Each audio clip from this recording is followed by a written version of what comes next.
The Union Solidarity and Development Party, abbreviated USDP, is a political party in Myanmar, registered on 8 June 2010 by the Union Election Commission, and currently standing as the largest opposition party in the bicameral assembly of the Union.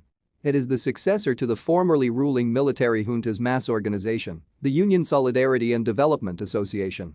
The party was headed by President Thein Sein until 2013, and its headquarters are in Naypyidaw's Dekkhinathiri Township.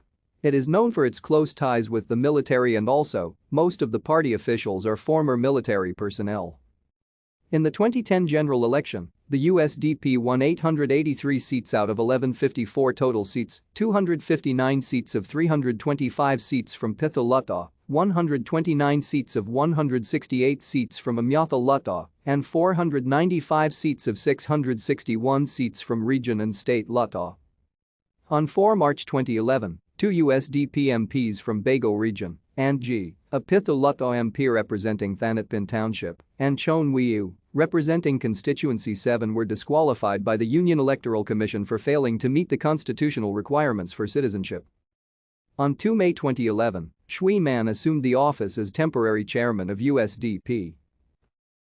Thank you for watching. Like and subscribe if you would like to view more of our videos.